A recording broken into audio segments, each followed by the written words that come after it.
Hi. Hello, welcome to Knock Knock Hi with the Glaucomfleckens. I am Will Flannery, also known as Dr. Glaucomflecken. I am Kristen Flannery, also known as Lady Glaucomflecken. Thank you for being here today. We're always happy to have you. That's great. Welcoming you into our lives, into our studio, which is just a spare room in our house. Yep. We need a better studio. I know.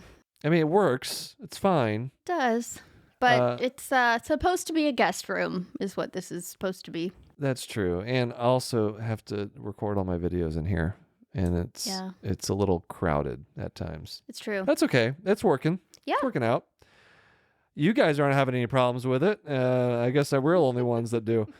So we are excited for you to be here today, listening. We are interviewing Dr. Wes Ely. Yes, he's someone whose work I really admire. I've been following on social media for a while now. He's got some really great stories about working in the ICU and what that's like and just humanity in general. He is a critical care pulmonologist and a professor of medicine at Vanderbilt, and also just a fantastic author. So we talk about his book, Every Deep Drawn Breath, a little bit. And which is a kind of a storytelling adventure. Yes. In ICU medicine. So we talk a lot about critical care and patient care, and it's just really a wonderful conversation. He grew up in the South. He did. As did we. Very close to where we grew up. Yes. Closer to where you grew up, but more similar, I think, to where I grew up. Yeah, he grew up in Louisiana. Louisiana, as he would say.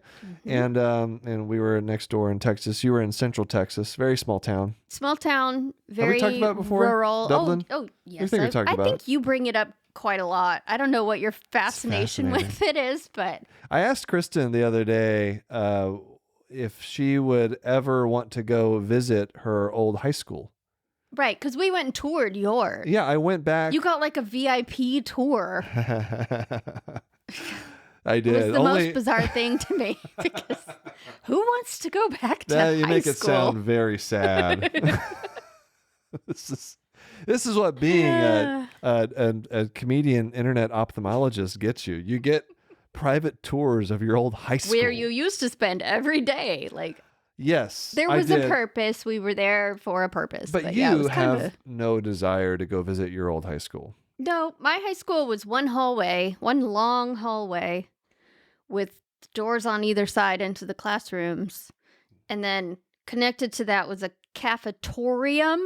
Oh, which is a cafeteria in your auditorium. Yeah. So it's cafeteria with a stage in it. Mm. And then, and that's where we would have anything that required a stage. And then connected to that was a gigantic gym and athletic facilities, because it is Central Texas. So it was very Friday Night Lights. Yeah.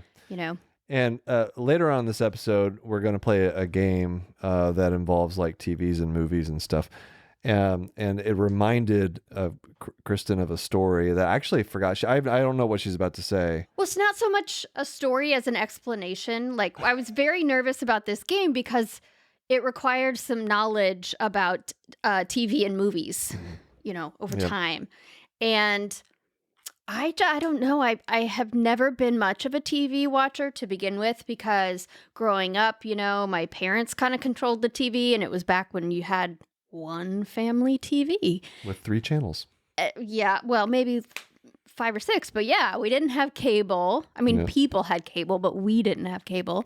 So it just wasn't anything. And then now you control the TV all the time. I don't watch that much TV. And the kids, I've just kind of given up. It just doesn't even occur to me to turn on the TV, because somebody else is usually in control of it. So anyway, all that to say, I'm not a big TV watcher to begin with, but then also, when I was growing up, probably from about junior high on, I don't know, I have my timeline a little bit off, but about that. So we lived out in the country, right? And one time, it is rural Texas, or central Texas, so storms, big storms would come through, big thunderstorms, windstorms. And so one of these days, we had one of those storms. And we didn't have cable. We didn't have a satellite dish. All we had was an antenna. And the storm blew the antenna off the roof And my parents, in a decision that was baffling to me at the time, but makes complete sense now as a busy working parent, they decided we're just not going to mess. It's too much to deal with. We just don't have TV now. Sorry. That was it. That was it. You know, it's a whole ordeal to get somebody to come all the way out there. We're talking, we had to lay down the broadband lines so that our house could get internet. Like, we had to hire people to come do that. We're out in the middle of nowhere. Right. And so they just gave up on it. And I don't know, maybe they made a phone call or two, who knows, but they decided not to pursue fixing it. And so then from then on, we could only watch movies, you know, like with the VCR and then later the DVD player. Yeah. So yeah, that was all that the TV was any good for. So I just, you know, have a big black hole. You had to go outside. In my TV and movie watching history. Yeah, I did. I spent a lot of time outside and doing things, and gymnastics. And probably better for you in the long run. I guess. But that is funny. But I was very nervous about the game because I was like, I'm not going to know any of these. You did a good job. But I did better than I thought. You guys may definitely stick around for that toward the end of the episode. Yeah. And so with that, let's get to Dr. Wes Ely. Here he is. All right, we are here with Dr. Wes Ely. Wes, thank you for coming on. We're so excited to see you. Will and Kristen, it's great to be here. You're it looks like you're at work. Are you in your office? I'm saying that because you are wearing a scrub shirt and you're surrounded by books. Yeah, yes. I'm in my office. I was in the ICU earlier this morning. I took care of veterans at our VA hospital, and I made sure I was here on time to be with you. Well, your book stacks look about like mine. Yes, very different from mine though. I think it's been like, I don't know, 6 years since I've read a book. Not that long. I don't want everybody to sound like I don't know how to read, but Wes, I'm telling you, I'm looking over your history here. All right, I'm going to go through a couple things here. All right, so Master of Public Health degree at Tulane, med school at Tulane, internal medicine residency, pulmonary and critical care fellowship, geriatric neuropsychology fellowship, lung transplantation fellowship. Oh my! Are you done training, or are you still going? Like, how many years are you in at this point? My goodness. I think I'm just getting started, but all that really matters is that my patients are the ones teaching me all the time. I'm just on my knees begging to learn from them. That's it, Will. That's right. You forgot to add author to that list. Oh, I mean, it goes on and on, but I just wanted to, I feel like every time I talk to somebody like in medicine, I learn about a different fellowship that exists that I didn't know existed. So yeah, if I do any more, Will, it'll be what I call divorceogenic, meaning my wife is going to divorce me rapidly. I know that feeling. Yep. Well, what I guess where I want to start is just, how are people doing in the ICU these days? How are the staff? What's the burnout level that we're talking about these days? I asked Brad this morning. This actually happened this morning. Brad is one of our senior nurses. I said, Brad, how long have you been in our ICU? He said 3.5 years. And I said, oh my gosh, you came in right at COVID then. Yeah. He said, yes. He goes, Wes, and I was up there with them in the COVID ICU. He said, we had, remember, 5 patients died one day. And it was a whole different world. Last week I said to somebody during COVID, as if it was over. Of course, the pandemic's not over. In fact, we're having a surge of a new variant right now. But what we experienced in the unit, that is not happening. It is not like our whole unit is full up with COVID people on ventilators and ECMO. But there's still a sadness, and people are still in recovery from this and the grief. And I know you have both experienced an immense amount of grief and hardship in your lives. And I'm sure we might get to some of this later, but that grief never really goes away. We just learn how to work our way toward acceptance. And then my hope is that we can find meaning in it in some way. So I can at least, like on my bookshelf, you mentioned books. It's like there's a book there from what we went through of the grief of it all. And that book is always going to be there with me. It's just that other books will come and accompany it. Does that make any sense? Right. Yeah, completely. Definitely. Well, I want to, we asked you to bring some stories. Okay. Yeah. Because what I want to do is give people an idea of what it's like in in an ICU, because I feel like that's an area of medicine that's, hopefully people don't have a lot of firsthand knowledge with being in an ICU, but I think it's also an important to put into perspective what life is like for people working in the ICU, what type of patients what are people coming in with, what are some of the struggles, the challenges that you're facing, you and the rest of the staff there are facing on a day-to-day basis. Yeah. And so we asked you to bring some stories, and I love what you did. You didn't tell us what the stories are. You just gave us some prompts. Teasers. And yeah, it's like, oh man, I really got to know about the blue guy or the leopard skin bra. It's perfect teaser material here. And so but before we get into your stories, I just want everyone to know you did get permission to talk about these things from the patients themselves and everything. And so I'm sure they're going to be very informative and interesting. When I write down people's stories, I record them, much like you do. I use devices, I transcribe their stories. So when I use direct quotes and in my writing, it's not me making it up from memory. I have it all actually what they said. And and I have all their permissions signed. I don't want to break anybody's privacy, but these are people who want me to share their stories because they find meaning in that. So this blue guy you brought up, for example, on the way to the ICU, people have problems that might land them in the ICU. So one day I was in clinic. I had just done my transplant training and come back to the hospital where they were getting me to start this new lung transplant program. And in the clinic walks in this guy whose name was Marcus Cobb, a real person. His picture's on our website. His story is in every deep drawn breath. And anyway, Marcus walks in with Danita, his wife, and right off the bat, I could see him. He looked like a Smurf. He was that blue, like just a dark, dense, intense blue. And when we see that, we know that oxygen levels are very low. So I figured his oxygen levels have got to be, instead of in the 95% range, probably in the 60s. And when a guy comes to me for a transplant and his skin is blue, usually he has a hole in his heart. I start taking his history. He's very challenging to me. He says, "Doctor, all these other doctors have said I was going to die. Why do you think I need a new heart and lung now? And how do you know?" And as I'm processing that this man who's 30 years old has been told he was going to be dead when he was 5, and he's still going, and his kid Ariel is playing at his feet, and I'm thinking, wow, there's a lot at stake here. And I started thinking about, what if I make the big mistakes? And I start getting nervous. Now, you both are so young. You didn't ever see the movie Broadcast News, probably. But there's this famous movie called Broadcast News, and this guy is delivering the news. And if anybody wants to Google this, you can just Google sweating scene in Broadcast News. This guy starts sweating. Well, as I'm looking at Marcus and Danita, I began to be self-conscious and doubting myself. And I'd had all this training, but I started sweating a little bit. And then the more I thought about, oh my gosh, do I really know what I'm doing? I'd sweat more. And what if I pick wrong for the time when he needs these organs? And I'm starting to sweat more. And before long, Will and Kristen, I was soaking wet. It was insane. I mean, I'm sitting in this room and I am pouring sweat. I had on a light blue Oxford shirt. It was turning dark blue. And I'm thinking, oh my God, how do I get out of this situation? I'm in this clinic with this sweating phenomenon. I can't stop it. And I started trying to take deep breaths and slow my cadence. And it was just getting worse and worse. And finally I said, I've got to get out of here. So I went into the bathroom. I said, excuse me. I went in the bathroom. I looked at myself.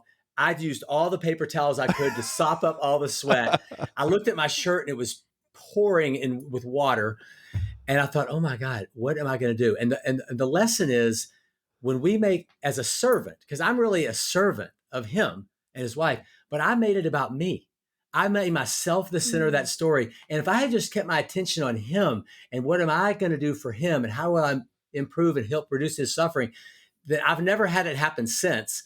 But the lesson Marcus taught me was to not be so DAMN, conceited and self-centered, and put myself at the center of the story. So I went back in the room. I told him look, I was just sheepish, put my head down. Look here, go get some more fluid pills. I'm not sure what'll happen with you. But come back and see me in a few months. And my wife and I, she got a job at Vanderbilt. And so we moved from North Carolina to Nashville, Tennessee. We've been here at Vanderbilt for 25 years. And a few years later, I walked in the clinic here where I was running the lung transplant program as a medical director. And Danita and Marcus were sitting in the room waiting for me. Really? And I said, wow. what in the world? Why are y'all here? They said, when you started sweating like that, I didn't bring it up. They did. They said, when you started sweating that much, we knew that you knew you didn't know. And we want a doctor who knows he doesn't know. So he got his transplant. He jumped out of airplanes. He went parachuting. He led an amazing life. A few years later, I was delivering a lecture at San Diego, and Danita called me and said, Wes, Marcus is dying and he wants you. And I flew back. I left immediately, flew back across the country, got there in time and was with him. And I'll never forget the blue guy and the lessons he taught me. Oh, Man, that's beautiful. I can relate to that so much. Just the mindset of being a brand new, an early career physician, maybe right out of training, and you feel like you have to have all the answers, right? Like you're an attending now. Like it's all on you. And I would be like in the clinic, sitting there with a patient and like not know what's going on, and it'd be like, I really need to like look something up, and I'm afraid of conveying that to the patient. And then I eventually, learned after it was like beaten into me time and time again, like, it's okay. Like look it up right there with the patient. Yeah. They love it. Exactly. They're like, oh, you care about finding the right answer. And that's the takeaway that the patient will have. And so, it's because we're not going to have all the right answers, right? Like I still don't know what the right answer is sometimes, but I know you're asking the questions, but Kristen, I'm dying to know from your experience, would you have been mad or frustrated if the doctor had said they didn't know and we're going to have to go get more information? How would you have responded? I would love it because same as what they said, you don't, I know that a doctor is just a human, right? And all of this like culture around med school and everything that makes you feel like you have to know everything and just be a walking encyclopedia. I don't know, maybe that served doctors well at one point in time, but it's certainly not serving you well now in the age of Google, right? So I think that by you doing that, it shows that you're not going to be doing anything, you're not going to be like overstepping your ability in any way. So that makes me trust more that I'm in good hands. And if you're looking the information up right there with the patient, or you're explaining your process of looking it up to the patient, like you're modeling good behavior in the age of Google, right? You're modeling how to find good information. And moreover, I'm not coming to you for what you've memorized. I'm coming to you for how what you've memorized allows you to think about my case and this information. And it's more the critical thinking and the expertise, that I'm there for. I don't really care what you can memorize. I love that. So I would like it. And I know that like if Wes walked into the room, I know like, well, if he didn't know the answer, he has every book imaginable in his office. Exactly. Yes. So you could go figure it out. He can figure it out. And I'm a person that likes to know why, even as a patient, especially as a patient, it's my body. I want to know why things are happening. I want to know everything I can know about what's going wrong or different or whatever. So, by you walking through that with me, I think sometimes, and people are all sorts of ways. Some people don't want this, but a lot of people, I think, do want to know more about their bodies and they want to learn what's going on. And so by you walking through it, instead of just telling me, here's what you got to do, then I'm learning how to take care of myself better as well. And you guys, there's so many people, millions of people who follow you, and they adore you, and you're teaching them. A lot of them are young, and I would just say that one of the things that I teach our students, and I'm not Buddhist, but this is a Buddhist thing. It's called Tao Te Ching 65. It's that the ancient masters used to teach their students to not know, because if the students think they know, they can't be taught. But when you don't know, then you have room in your cup, sort of thing. Right. Yeah. I'm all for that. I think that it is nothing good comes when you get arrogant about things. So. All right, I'm dying to know about the leopard skin bra. Please enlighten me. All right, so this is a true story. Of course, all these stories are true. This guy's name was Danny West. And Danny came to me he had already had a transplant. So one of his lungs was normal and one of them was trashed. And it would sound like HE double hockey sticks if you were to listen to it. And a few years earlier, I was teaching the med students in physical diagnosis about the lung sounds. And I would always get a volunteer. Well, on this particular day, before I knew Danny, I asked for a volunteer. And usually it would be some testosterone-laden guy who would want to show off his muscles. And I would tell them, you're going to have to take your shirt off and come down in front of the class. And I'm going to examine you. And on this day, this very buxom woman decided to take off her shirt and come down in front of the class. And before I could do anything, she was standing right in front of me in a leopard skin bra. And I was like, oh my God, this is making me a bit nervous. And I dealt with it. And you started pouring buckets of sweat. Yes, exactly. And Common theme here. I was trying to do, when I got through it, I fumbled through it. And I said to myself, well, I'm never asking for volunteers again. So the next thing, but then there was Danny West. So I said, Danny, would you be the person? Can you come in there and come down in the room, and it'll be great because I can listen to one side and they all have these stethoscopes in their ears so they can hear what I'm hearing. And so we brought him down, and the students are sitting there, and I told them that story. And I reached around to get my stethoscope. And as I turned around, the whole room burst out in laughter. And I turned around, and Danny was sitting there with a leopard skin bra on. And so I examined him in front of the room with that leopard skin bra on. They took our pictures, and then some resident swapped our heads sent the picture all over the medical center. So the next week I got called into the principal's office, which is the Department of Medicine chairman. Like, Ely, why is there a picture of you with a leopard skin bra on going all over? And the thing about this story and what Danny taught me, if you build on Marcus Cobb's story to Danny, is that I learned how to be vulnerable, because what Danny started doing every time he wrote to me, he said, love your favorite patient, Danny. And at first it made me a bit uncomfortable. Like, can I have a favorite patient? Is that allowable? Mm-hmm. Of course, I love all my patients, but he always wrote that. And over time, I let him in, and I let my guard down, and we created this relationship that was just so great. And I've now learned to do that with many, many of my patients. And I'm learning about vulnerability, Kristen, because guys think that they're on top of everything, but right. I'm not. So Danny and the leopard skin bra story kind of helped me get over myself. Yeah. Well, how do you? That sounds like something you would do, by the way. Yes, right. I think that's an interesting topic of learning to be more vulnerable, because a lot of people in medicine put up walls, and I think that might be in part because of how grave some of these situations are that you're dealing with. And so how does that affect you emotionally and your ability to, go from, patient to patient, and when you're letting people in and showing that vulnerability, that seems like a hard thing to try to, because you want to also need to protect yourself and to be able to, have that emotional, reservoir to be able to continue working and doing the things you're doing. Absolutely. And you asked at the very beginning to kind of give a picture of what it's like in the ICU. When I was, I grew up in Louisiana. We say Louisiana. We don't pronounce. Yep. I was going to say, the way you're spelling your 4-letter words tells me that you're from the South. Yeah. I grew up in Louisiana, and my mom, when I was a second-year med student, gave me this book of Osler's famous speech. It's called Equanimitas. I know you know of this. Equanimity, like even-keeledness. And I read that book, and my dad left us when we were little. So my mom raised us in a little bitty house. I was a farmer growing up. We had like 6,000 tomato plants and everything to scale, and we had no money. But I kind of learned to overdo everything. If I worked hard enough, if I swam far enough, if I studied long enough, I could get by.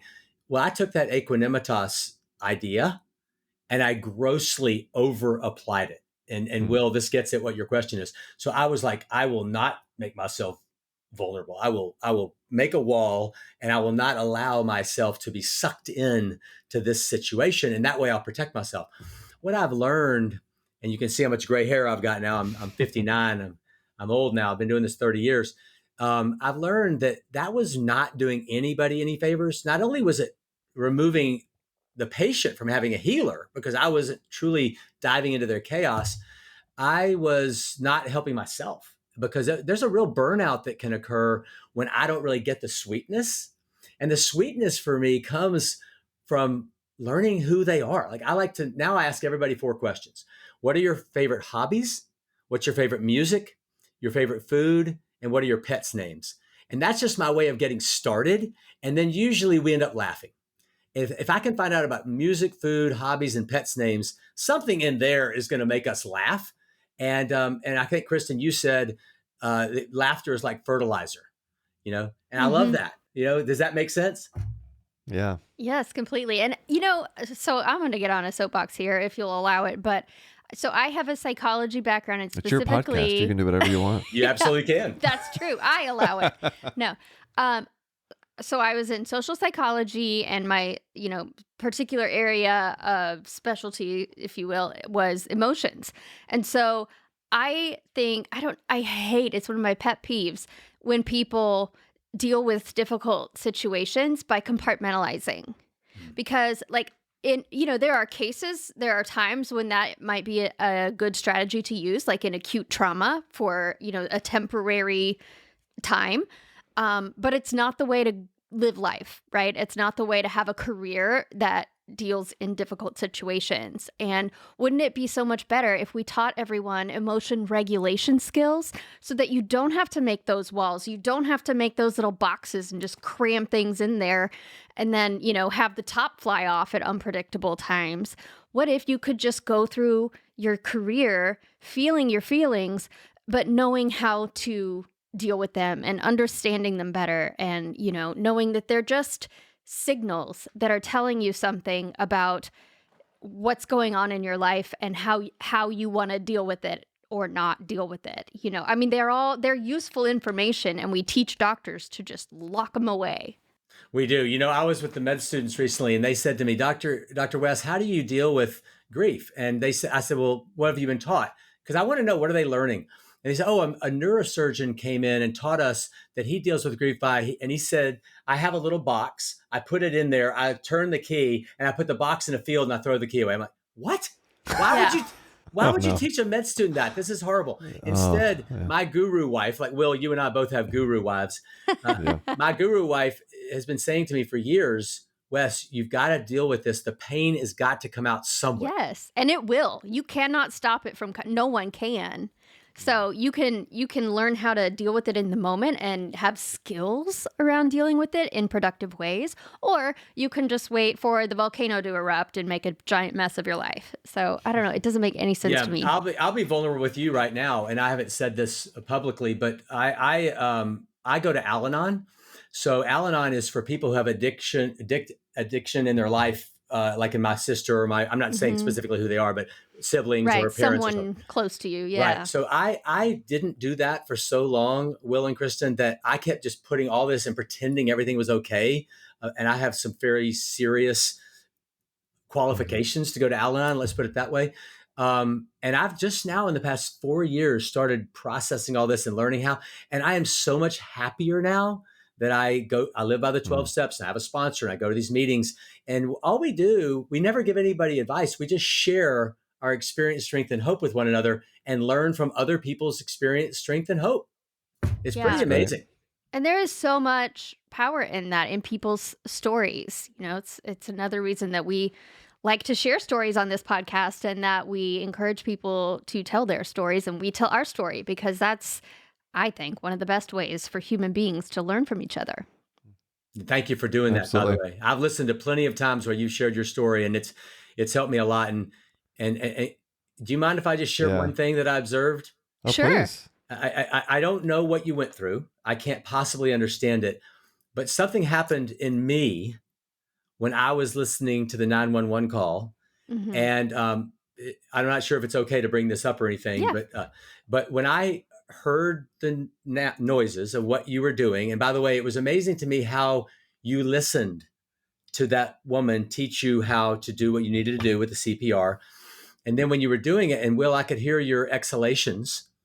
And I thought to myself, how connected the beauty of marriage and how connected the two of you were, and how nothing could come between you, and that this was an auditory example of something that I can't really put into words, but you saved his life, and you've probably been saving each other's lives all throughout your marriage in more ways than that. And for me, I just want you to know that I'm carrying that with me. And when I see my wife, even, I think about the audio that I heard there, and I'm going to try and use it to be a better husband. Oh, that's so nice. Thank you for sharing that. And I do think it's not completely one-sided, but I'd say A little tips. she's probably saved my life a little bit more, I would say, than the other way around. But that's okay. We'll take it, right? We'll take it. Yeah, exactly. So I want to move on to some of these other prompts here that you've given us. So the next one on the list is Shonda. Yeah, Shonda was an amazing person. I met this young woman, and she had a bad disease. It's a disease where your bone marrow starts fighting itself. It's called HLH for the listener if they want to look it up. Hematophagocystic lymphohistiocytosis. Don't say Bless that. you. There you go. Exactly. Don't say that after a couple of beers. But she said, Dr. Ely, I've got a big personality and everybody knows it. And I couldn't believe she said it, because when I was in college at Tulane, the priest told me that he believed in people with big personalities, like personalities you could feel like in the next room. You know, I'm talking with two people who have big personalities. She told me about this, and I having learned from Marcus and Danny, I was now in a place where I could let those barriers down, dive into her chaos, and be present for her as her disease kind of swirled into things. And we started taking her outside to see her nieces and nephews, and I watched as her family interacted so much with one another. And I was actually just going to read to you the closing of her story. Is it okay if I do that? Yeah. This is just the end of her story, but moment by moment, I tried to approach the sorrow of her dying with an appreciation for spending time with her. In the past, I would have retreated, but this time I plunged in. Her bravery gave me the courage to be vulnerable, to shed my doctor's skin and be wholly human. As her death grew closer, her loved ones sat beside her, still telling stories, threading their lives to hers. There was love and hope. Their sadness bravely held at bay for her. 2 hours after she'd taken her last breath, I was walking by Shonda's room on my way through the busy ICU, where so many lives still hung in the balance. I felt drawn inside, and padding across the floor, I was struck by the silence. The machines were quiet. I peered behind the dividing curtain, expecting the room to be empty. Instead, her figure still lay there on the bed beneath a sheet. I placed a hand on her arm and looked out the large window into the waning light. We had not been doctor and patient, but two people, two humans, small in the big picture. Tears of grief ran down my face, and gratitude, too, for the way she taught me to hold on to the now. I thanked Shonda for the privilege of accompanying her through illness into the beautiful forever. And I chose that story to share with you because there is not only sadness in losing a patient in the ICU. And Will, you asked me at the beginning, what's it like to be up there? And I've learned that about half of my job is helping people find their way into survival. And the other half of my job is to help them find their way into their dying. And there's such a beauty, not that I want anybody to ever die, of course, but when somebody like Shonda can share her experience with me, and when I can dive into her life and be present with her, I have been able to find meaning there alongside the grief. And I don't really know what that looks like, and I'm sure it's different for anyone, but it's like when you go through Kubler-Ross's stages and you grant to acceptance. I think for me, I can get to acceptance personally, but I want to go a little bit further than that. And for my own self, it will keep me coming back to the Shondas and the Marcuses just because I know it's an unearned privilege to be with them during that time. I don't know if that makes any sense. Yes. And, it speaks to kind of the fertilizer analogy that you were referencing earlier, which is, when bad things happen, you can either just let it be a bad thing that happened, right? And it's just this big stinking pile of crap. Or, you can plant a seed in there and give it a little water and a little light and a little time, and something really beautiful grows out of it. But, beautiful things, in order to grow, do require some fertilizer. And fertilizer is just poop, a lot of the time. So, it's I don't know. I don't like these dichotomies and binary thinking of just good and bad. And, it's all messy and complicated, and it's all both, all mixed in together. And you can find the good and the bad in just about every situation. And you don't need to be scared away from certain situations just because, they're heavy or something. I mean, there are good things to be gained in them as well. I feel like I'm just like on all my soapboxes today. Let's stay on poop. Will, can we stay on poop for a second? Please do. Okay. So we'll have a comeback for this one. But I watched Ted Lasso. It's okay to mention another show? Sure. Yes, that's fine. Yeah. Okay, so, we're not in direct competition with Ted Lasso. I didn't think so. Okay, Ted Lasso, there's this character named Jamie. I think he's up for an Emmy or whatever it is they give him. Yeah. He said at one point there was this terrible thing going on with his dad and with the team and all this stuff. And, you said that fertilizer is just poop. But you're right. It's just all this crap, but we can use it. And anyway, Jamie says, it's poop, let it flow. They're down in the sewers. He says, it's poop, let it flow. And so whenever my wife calls me now, she says, hey, poop, how are you? And I just kind of realized, let's just laugh about the poop. Yeah. What else can you do? Let it flow. Yeah. Hey, I'm all about laughing when you have nothing else that you know how to do. That's why, whenever I woke up in the ICU after my cardiac arrest, one of the first things I did after talking with you was start tweeting and telling jokes about, this uncontrollable situation I found myself in, and well, you were even making videos in the ICU, I think, or maybe that was when I went back in for my defibrillator surgery. So, Will, seriously, it was a wild time, man. How did you find the wherewithal to do that? Seriously, come on, take us into your mind. That's just hit. Like, he can't not. Yeah, so I don't know. That's his little box that he puts things in. This is how I've always dealt with trauma and things in my life. With the cancer diagnosis, I was just writing jokes, writing material. I was doing stand-ups. I was going to like open mics and stuff, and once at that point, when the cardiac arrest happened, I was well entrenched in Twitter. I was hopelessly obsessed with, my building this social media, thing, and basically using social media. Yeah. Using social media as a surrogate for like going on stage and telling jokes in person.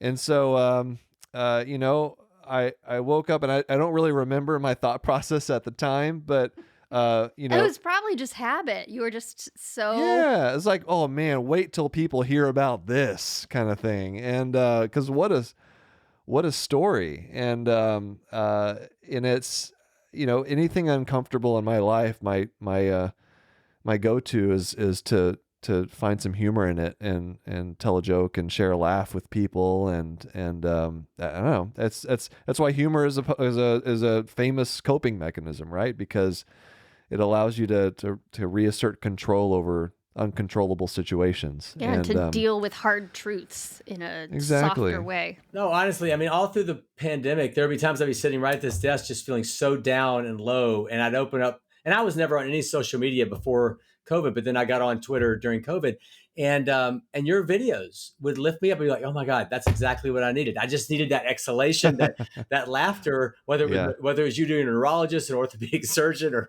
whatever. Oh, and some of my favorite ones are the pathologists, because I send those to my wife, Kim, who's a pathologist, and she gets such a kick out of that. So thank you. Thank you. How did you feel about the critical care ophthalmologist? Did you think were you worried you'd have to have one of those? I need one of those in my back pocket there. That was beautiful. Well, it's what I joke about is like, I'm somewhat of limited use during a respiratory pandemic as an ophthalmologist. And so any way I can help, I'm happy to. If that's just by, making a silly video that's like 90 seconds long for people to watch, then happy to do it. Well, let me give you another story, because I think it fits in with your latest gig, which I think my view of your latest gig is this whole let's get these insurance companies to quit jacking everybody around every 5 Yes. seconds. So that falls into social justice. You know, Kristen, you said that you were let in as an end of life case. Lieutenant Greg or whatever let you in. When we were locked down and there was nobody allowed in, I had a young woman come into the ICU and she had meningitis. She had lupus, cerebritis, but she had a fungus in her head, and they weren't letting her family in. And she didn't even have COVID. And I thought to myself, this is incredibly wrong. I'm letting her family in. So the hospital's like, no, you can't. And I was like, well, they're coming in. So I went downstairs, got the wife and the mother and the husband, and brought them in. And when we took off our stuff, once inside the room, and she took off her stuff because she was going to stay, I knew the lady. She was the checkout lady at our Kroger, and wow. we knew each other personally. I said, I'm Wow. Dr. Wes. And it was, I mean, I would have never known that was her daughter. So she was the first family to come in. Then we started, of course, opening up visitation and allowing people in. But on one day, another non-COVID patient was let in. And when I walked in this room, he had this huge red shackle on his leg. And I do not take credit for this. This is not my genius. But the med students said, why does he have a red shackle? And we've got to get it off. And so the young people are so beautifully social justice oriented now, and they are teaching me. And I'm ready to learn from them. Because how many years have I just allowed the rules to last and stay? Right. So anyway, the way the story ends and the point of it is that we got those shackles off of him, and he lifted his knees up in the bed and he looked at me and nodded, gave me that nod of, you see me and I see you. And we thought that he was dying actively. We thought he was actively dying. He is still alive. We got his daughter in there. We got his sister in there. They told jokes. They laughed. He went from a dying man and he was a prisoner and he still is in jail, but he's alive and he's found purpose again. He's found his why again.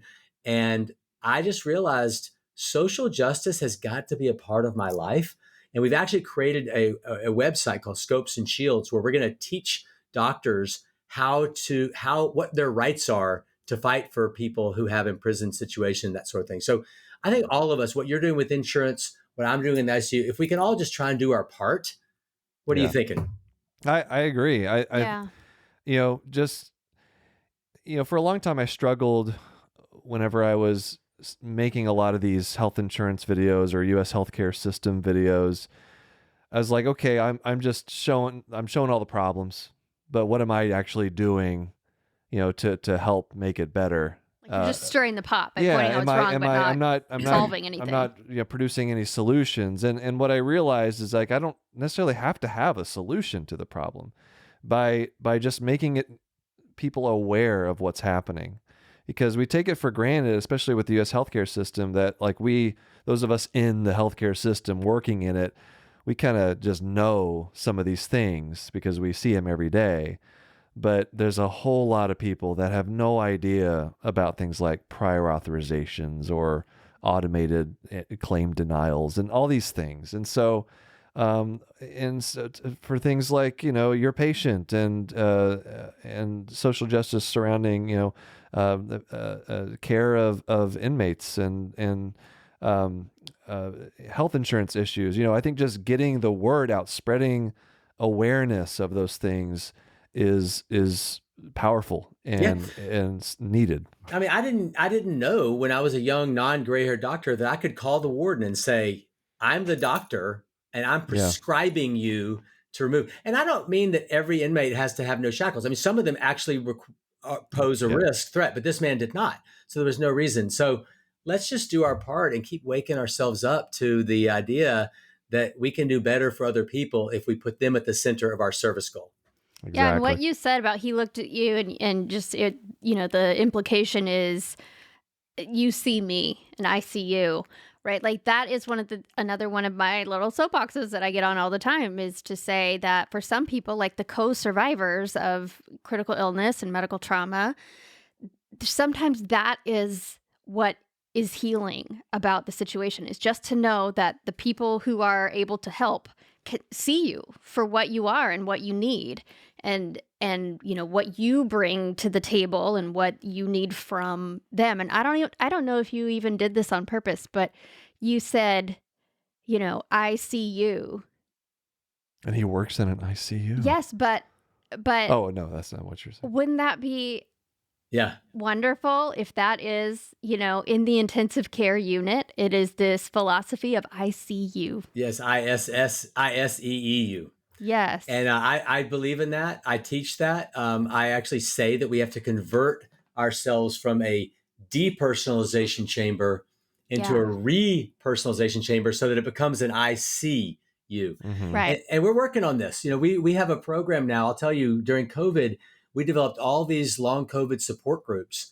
People need a community, Mhm. and the ICU survivors get something called PICS, post-intensive care syndrome, where they acquire a dementia and PTSD and depression and muscle and nerve disease. That's what they live with afterwards, which is their new normal. But a lot of the patients who get this rapidly acquired brain dysfunction now are long COVID patients who never got sick. They were mildly sick with COVID, and then 3 to 6 months later, they have this massive onset of cognitive impairment that looks a lot like a dementia. And so we have hired the money from this book, Every Deep Drawn Breath, and through donors, we've hired social workers. We've got free support groups that they come into from all over the country and the world. And what we're trying to do is create a community where we can say, I see you, and it's all free. And we want to template this out so that I think that eventually, every major city should have an academic center like a Vanderbilt or an Ohio State or a Harvard or a UCSF, whatever. And they should all have one of these survivorship centers for people with rapidly acquired brain and body dysfunction. And then we can have little tentacles out to make people able to find their people. They can cry with, scream with. What do you think? It seem reasonable? Oh, yeah. Yeah, I think there's Absolutely. a lot of power in community and knowing you're not alone in what you have been through. Let's take a quick break. All right, and we'll come back with Dr. Wes. Hey, Kristen, what do you got there? Oh, well, you may not know this as an ophthalmologist, but this is called a stethoscope. Yeah, I know what a stethoscope is. I also know it's supposed to go in your ears and not sitting on top of your headphones. No, I like it better this way. Besides, this is not just any stethoscope. This is the Echo Core 500 digital stethoscope with 3-lead ECG. I've heard about these things. Yeah. 40 times noise amplification, That's right. noise cancellation, Mhm. 3 audio filter modes, know it. and a full color display. Yeah, buddy. 60 hours of battery life, too. That's right. Everybody loves a good battery life, and it's durable. That's right. Awesome. We have a special offer for our audience here in the U.S. Learn more at echohealth.com/KKH. That's ekohealth.com/KKH and use code KNOCK50 for a 75-day risk-free trial and a free case and free shipping to the continental U.S. to get your Core 500 stethoscope. Hey, Kristen, can I interest you in a Demodex mite? No, you may not. You know what these little guys do? What? They cause Demodex Blepharitis, which makes your eyelids like red, irritated, itchy. That's gross. Well, you can get checked out. Your eye doctor can look and see if you have them. My eye doctor is currently covered in them. And I can find out for you. Oh, good. To find out more about Demodex, go to eyelidcheck.com. Again, that's EYELID check.com to get more information about Demodex Blepharitis. Don't get freaked out. Get checked out. All right, we are back with Dr. Wes Ely. So, Dr. Wes, we have come up with a little game that we could play. I think this will be a lot of fun. It's called Cold, Cold Heart. Cold, Cold Heart. Okay, I'm game. All right. So, Wes, you spend your career, your job is you bring a lot of compassion to healthcare, and we all appreciate that. But let's. I want to test this knowledge that you have on using fictional characters who are compassion challenged. Okay, compassion challenged. So I'm going to read the clues, and then you're going to try to guess, and both of you, Wes, you and Kristen, will both try to just. Okay, well, we could do a competition, but whoever comes up with the answer first would be great, but we can keep a little tally. But you're going to have to guess which compassion challenged character, fictional character, I am talking about. So this could be from, I think they're all from movies or TV shows. Okay. Okay, Kristen's going to win this. I don't know. We'll see. We'll see. I haven't watched many They come things. from a wide range of things. They're all pretty famous, though. All right, here's the first one. First character. Elderly and miserly, he owns most of the businesses in town, including the bank. He is always scheming to force people to lose their homes and rent his rundown properties. Can I guess? Yes. Potterville. Mr. Potter from It's a Wonderful Life. Right. Oh, yeah. Very good. Mr. Nicely done. What a horrible man. Yes. Potterville. Top 10, probably most compassion challenged individual. Maybe your health insurance, administrator should be Mr. Potter. Maybe, yeah. My Bartholomew Bank, or no, that's private equity, but the health insurance. I'm losing track of all like the terrible characters that I portray in my. Okay, here's the next one. Okay. She's seeking revenge for her sister's death, and doesn't care that it was an accident. She has a distinctive laugh, and is obsessed with rubies.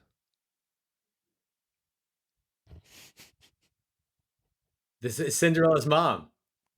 No? Oh. Ruby slippers? No. What is ruby slippers? Oh, Dorothy. Oh, Dorothy. So the Wicked Witch? Wicked Witch of the West. You got it. That's good. Go, Kristen. Nicely done. Okay. All right. Oh, man. But I mean, clearly, I got PTSD from her. That was the scariest individual as growing up. That was a scary one. My dad says the same thing. Like, that movie just terrified him. They couldn't watch it anymore. I remember being scared of the flying monkeys. Yeah. Like, that was always kind of terrifying to me as like a little tiny kid. But her cackle was not to be messed with. Right. Oh, yeah. She was serious. Okay. Here's another elderly and miserly fellow. Despite having considerable personal wealth, he lives cheaply and joylessly in the home of his business partner who has passed away. Scrooge. Ebenezer. Yeah, Ebenezer Scrooge. You got it. Okay. All right. She is very fashionable with a one-of-a-kind winter coat at the top of her wish list. She's a little too interested in puppies with spots. 101 Dalmatians. Yeah, Cruella de Vil. Cruella de Vil, that's right. All right, I got a couple more.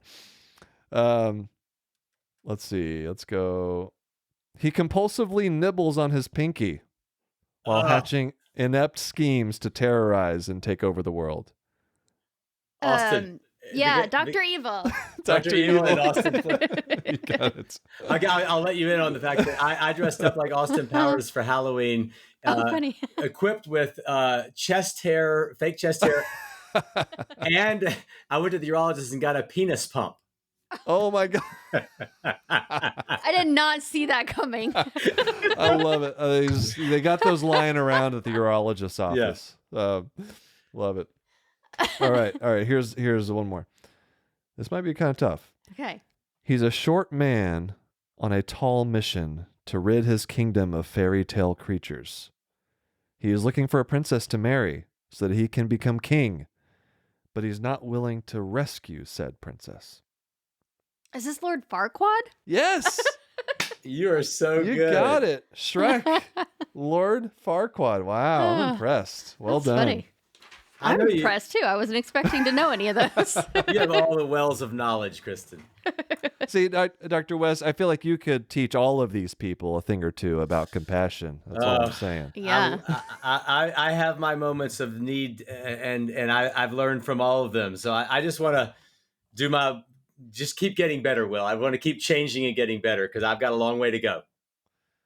Well, I mean, we all kind of do, but it's some of the, going through our own, health issues, we've certainly learned a lot about medicine and humanity. And I tell you, just being a patient and being a co-survivor, and it really does. It just gives you a whole different perspective on the healthcare system, on so many things in medicine that we just don't think about. And isn't it easy if you kind of view yourself before the events, before the cancer, before the cardiac arrest? it's so easy to go through life and not have a connection enough to be aware of how personal this is. But I think as all of us go through life, one factoid for the listeners is that the average American will have 1.5 ICU stays in their lifetime. So most people are going to have an experience like what you went through. And I think that those patients who go through it, and then the Kristens of the world who have to help lift them up and get them through it, that's who's going to drive medicine society to do a better job of fixing things. It's just, Kristen, you keep talking about a light. My motto is it's better to light a candle than to curse the darkness. Yes. And maybe there's a way that, your podcast is lighting candles big time. Thank you for doing that. And I hope so. It is. It's lighting candles, and we can light these candles to do a better job. Yeah, I agree. And I think, so you mentioned I was let into the ICU as an end of life case. And I wasn't let into the ICU. I was let into the hospital, but I was still separated from him. And then, long story short, but eventually I got kicked out of the hospital and I didn't ever get to see him or be with him during his hospital stay. And I just bring that up because there are so many people throughout the pandemic that were in the same situation. And had to say goodbye even to loved ones over FaceTime or not at all. And so, I would implore all the physicians out there to keep that in mind over these next years, that's kind of what people are dealing with and recovering from. And hopefully we can all learn from that experience too and do it better the next time around.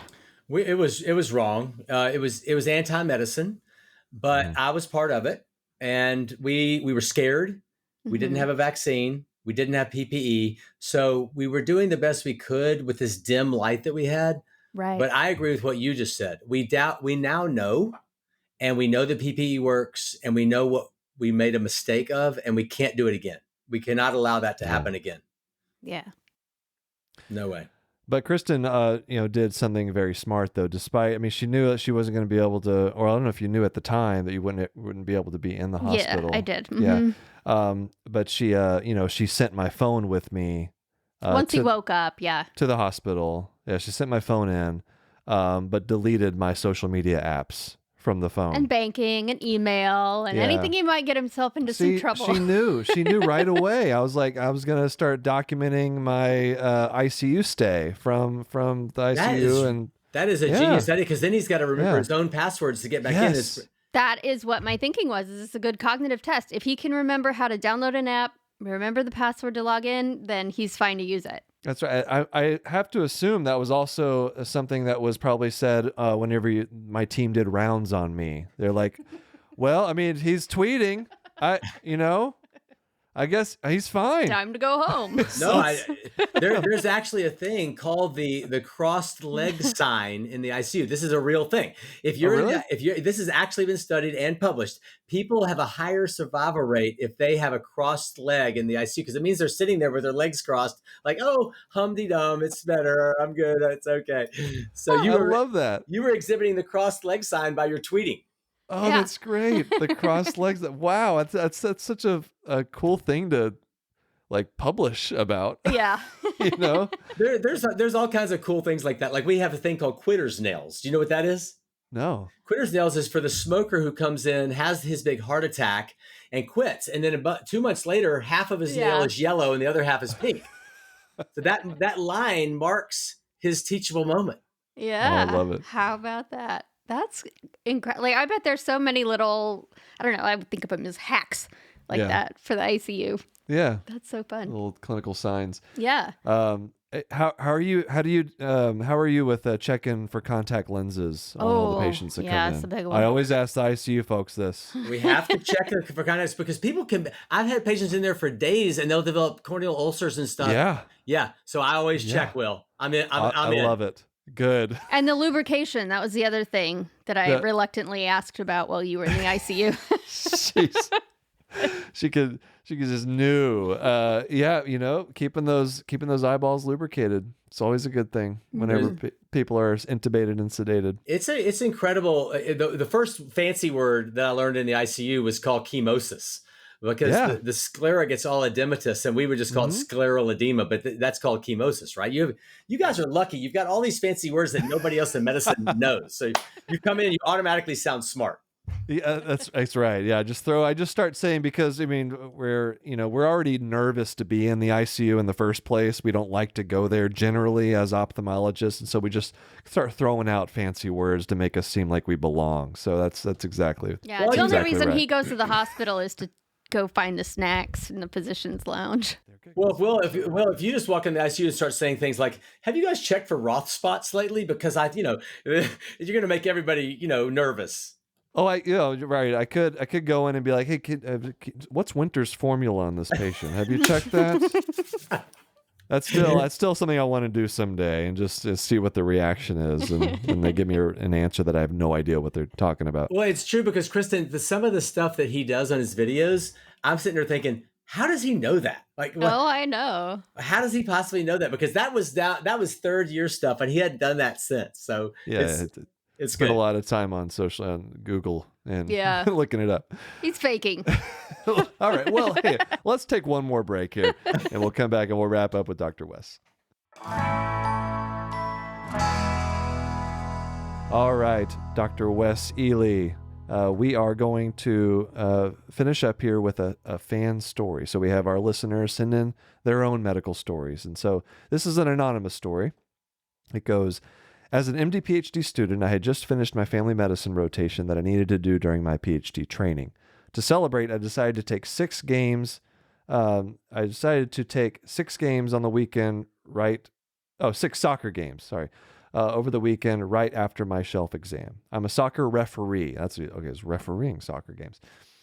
I'm a soccer referee, and these games were premier youth and adult games. After refereeing over 8 hours... Hold on. So this person, of course, is an MD PhD student. They are celebrating by working, being done with their shelf exam by working. Yes. Right. What is wrong with you people? It's crazy. I know. Let's find a better way to relax. We got problems. All right, he's a soccer referee, and these games were premier youth and adult games. After refereeing for over 8 hours, I realized I had a bump on my Achilles tendon. On Monday, when I returned to lab limping, I diagnosed myself with Achilles tendonitis. I've never had Achilles tendonitis. After going to the doctor and getting PT, I heard your podcast that chatted about soccer and being old. Oh, funny. That's right, because I decided to just try my hand at indoor soccer, and it was extremely difficult. It's like a community league, but all the old people have found each other and formed a team. Did you find out that you were way more sore the next day than you thought you'd be? Oh yeah, I could barely move. Yeah, it was terrible. Because I remember a few years ago, I let the residents talk me into playing football with them, and I had a great time. But the next day, I couldn't get out of the bed. That's right. Yeah.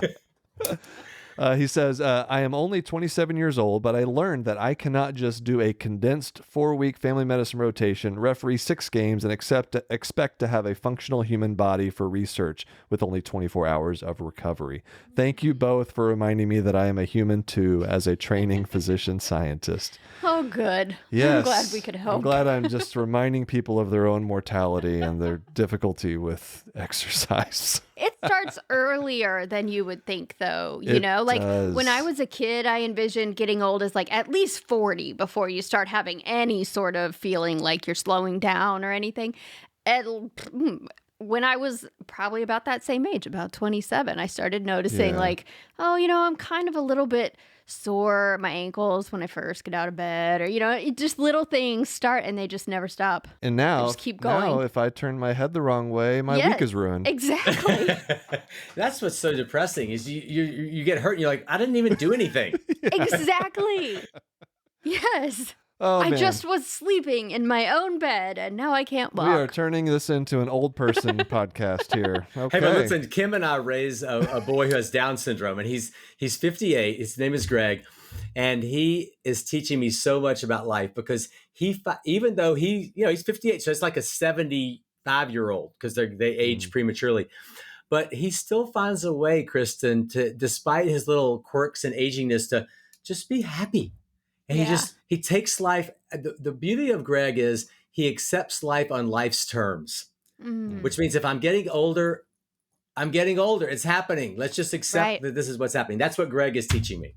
That's wonderful. You can't fight it. May as well just enjoy it. It's very Buddhist, right? Of what is that principle that the happiness is just, A state I'm of butchering mind. it, but Happiness yeah, is a it's state like of mind. it's you stop fighting things, Yeah. and then you're happy. That was horrible. That was completely butchered. Somebody please put the real thing in the comments or something. Well, Dr. Ely, it's been such a pleasure. I want to make sure we mention a couple things here. So this website, icudelirium.org, can you tell people about this? Sure. This is a 20-year-old website. There's nothing there to sell you per se, payment-wise. This is for you to go and get information about what does it mean to be in the ICU? What does it mean to be a patient and family member? How do I survive after the ICU? And there is just so much information there to help patients and families get through critical illness. And there's a very informative page on long COVID, because we are now doing a lot of research in long COVID to help people find answers and to pick up the pieces of their life. Great.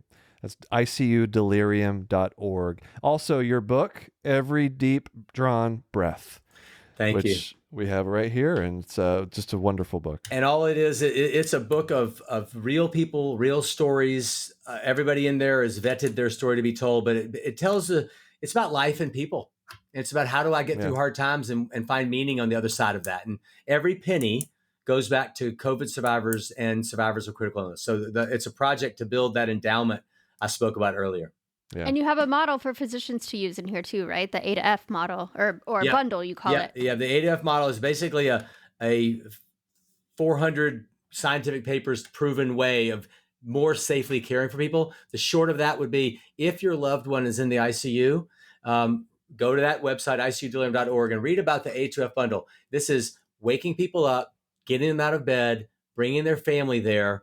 And I like to now flip it over and call it the F2A bundle, because that means we're starting with family, because family is where everything revolves around family. But in the ICU, too often we find people sedated, immobilized, and without family, and we're fighting that as unsafe. It all boils down to treating people like a human, that bundle. Yeah. Every deep drawn breath. And also people can find you on Twitter, X, on Twitter, I can't X. do I it. still can't I do can't it. call it that. Just Twitter, you know what I mean, what we're talking about, at Wes Ely, WESELY, MD. So check that out. And again, Wes, thank you so much. It's been a pleasure. It's been my privilege. You guys are amazing, and you're my heroes. Oh, thank you. Thank you. All right, we'll see you next time.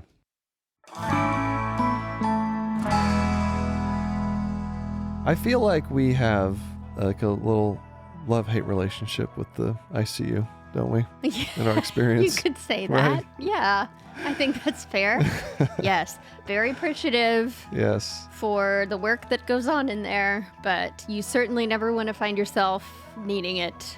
But it was fascinating to hear Dr. Ely really talk about the human side of it. Yeah. Versus the straight medicine, because that's all my brain thinks about. And so that's what I have learned in our experiences. You physicians and probably nurses and other kinds of clinicians as well, like that is what you are trained to think. And to from the patient side, it feels like, wait, why is this so dehumanized, this whole healthcare experience in this country? And so I love what he does, because that's so in line with what I'm trying to do of kind of rehumanizing medicine. Some people are just like meant to be a doctor. He's just like one of these people. It's like, this is what he was born calling. to do. Yes, absolutely. He's very good at it. And specifically and in writing the too. ICU, all this stuff. Yeah. Check out the book, really. Every Deep Drawn Breath. I mean, I think you can tell just from his storytelling. He's a fantastic writer. Absolutely. The book is really interesting. What'd you think of the game? That was fun. I did better than I thought I was going to do, because I was concerned. I didn't see TV growing up. I didn't know if you guys would pick up any of those. And then it came out, with that first Mr. Potter. one. Yeah, Mr. Potter. Which I was like, no one's going to get this. But anyway, you did. It's a beloved film. Well, let us know what you guys think. Do you have any game ideas? Like, we're always happy to hear those, or any other thoughts. You can reach out to us in a lot of different ways. Email us, knockknockhi@human-content.com. We're on all the social media platforms. You can also hang out with us and our Human Content Podcast family on Instagram and TikTok at Human Content Pods. Thank you to everybody listening. We love that you're here. We love that you're still listening at this point. That's Are you always still very listening? exciting. Who's and out there? Tell us if you listen all the way to this part. If you are still listening to this point, then you're probably more likely to give wonderful feedback and awesome reviews of this podcast. Please do. We love those. It helps other people find the podcast. Absolutely. If you subscribe, and makes us feel real good. If you subscribe and comment on your favorite podcasting app or on YouTube, we can give you a shout out like Sonakshi on YouTube said, as a med student, I love listening to these convos so much. Thank you. Good. That's very kind. That's what we're going for. That's what we're going for. Hopefully give you a little chuckle too. Full episodes of this podcast are up every week on my YouTube channel at Glaucomflecken. I also have a Patreon. Lots of fun perks, bonus episodes, or react to medical shows and movies. Hang out with other members of this community. We are there. We're active in it. We've got a little town hall every so often, like Pawnee on Parks and Rec. I think you're Ron Swanson, and I am Leslie Knope. I think so. Yes. And I think I alternate between Leslie Knope and April. I like think if that's they had fair. a love child, that'd be me. I think that's fair. Yeah. Who's Jerry? Who's Jerry? Our- Rob Goblin. Rob, one of our producers, is Jerry from the. We need them to be happy with us. Okay. Anyway, Patreon. Going back, early ad-free episode access, interactive Q&A live stream events, and much more. We tend to get a little bit off track this late in the day. Patreon.com/Glaucomflecken or go to Glaucomflecken.com. Speaking of Patreon community perks, shout out to all the Jonathans as always. Patrick, Lucia C, Sharon S, Omar, Edward K, Stephen G, Rossbox, Jonathan F, Marion W, Mr. Granddaddy, Caitlin C, Brianna L, Dr. J, Chaver W, Jonathan A, Leah D, KL, Rachel L, and Ann P. A virtual head nod to you all. Patreon roulette. A random shout out to an emergency medicine tier patron. Shout out to Sarah D. for being a patron. Thank you, Sarah D. And thank you all for listening. We are your hosts, Will and Kristen Flannery, also known as the Glaucomfleckens. Special thanks to our guest today, Dr. Wes Ely. Our executive producers are Will Flannery, Kristen Flannery, and Corny Rob Goldman, and Shanti Brooke. Rob, I don't know why I have any problem with. I have so much problem with your name. Editor and engineer is Jason Portiza. Our music is by Omer Benzvi. To learn about a Knock Knock High's program, disclaimer, and ethics policy, for submission, verification, licensing terms, and HIPAA release terms, you can go to Glaucomflecken.com or reach out to us at knockknockhigh@human-content.com with any burning questions about submission verification terms, concerns about HIPAA release terms, or fun medical puns about program disclaimer and ethics policy. Or other nicknames for Rob. Yes, Knock Knock High is a human content production.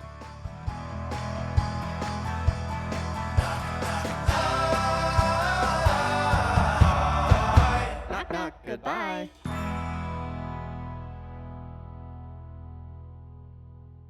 Thanks for watching the episode. You can find more on that playlist over there. If you prefer to listen, or you just had your eyes dilated, you can binge full episodes wherever you get your podcasts. Or join the party over on Patreon, where you get early access episodes, hang out with us, get lots of exclusive bonus content. Help you subscribe, leave a comment below. Let us know what you think.